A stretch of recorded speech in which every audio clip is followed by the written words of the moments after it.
জনপ্রিয় ধারাবাহিক নাটক ব্যাচেলার পয়েন্টের নতুন সিজন নিয়ে অবশেষে সুখবর দিয়েছেন নির্মাতা কাজল আরেফিন অমি। দীর্ঘ 2 বছর পর আবারও দর্শকদের সামনে হাজির হতে যাচ্ছে নাটকটির 5ম সিজন। 17 এপ্রিল বিকেলে নির্মাতা কাজল আরেফিন অমি তার ভেরিফাইড ফেসবুক পোস্টে এ তথ্য নিশ্চিত করেছেন। পোস্টে নাটকটির 5ম সিজনের একটি পোস্টার শেয়ার করে ক্যাপশনে লিখেছেন, দীর্ঘ 2.5 বছর পর আবার শুরু হতে যাচ্ছে ব্যাচেলার পয়েন্ট।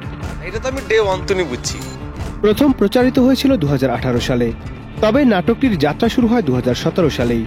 একঝাঁক তরুণ চরিত্রকে ঘিরে গড়ে ওঠা এই ধারাবাহিক খুব অল্প সময়ে দর্শক মহলে বিপুল জনপ্রিয়তা অর্জন করে। বিশেষ করে নাটকের কাবিলা, পাশা, হাবু, শুভ, রিয়া, নাবিলা, শিমুল, বোরহান, জাকির ও অন্তরার মতো চরিত্রগুলো হয়ে উঠেছিল দর্শকদের নিকটস্থ। ওয়ালটন আবারও মিলিয়নিয়ার অফারে ওয়ালটন ফ্রিজ কিনে আপনিও হয়ে যেতে পারেন মিলিয়নিয়ার। 2022 সালের 24 ডিসেম্বর প্রচারিত হয়েছিল ব্যাচেলার পয়েন্ট সিজন 4 এর শেষ পর্ব।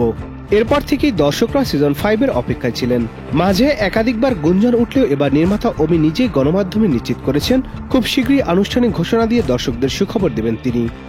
কি বলছিস এসব? নাটকটির নিয়মিত দর্শকরা জানান, ব্যাচেলার পয়েন্ট শুধু একটি নাটক নয়, এটি তরুণদের জীবনের হাসি, কান্না আর বাস্তবতার প্রতিচ্ছবি। প্রতিটি চরিত্র যেন জীবন্ত হয়ে তাদের জীবনে মিশে গেছে।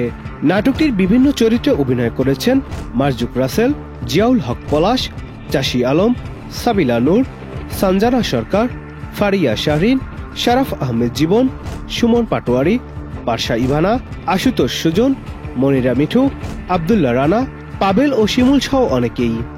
হাতে তো বিয়ে করলে বাসর করে এই গাড়ির ভিতরে করতে পারবে। Nadim Hasan, channel I.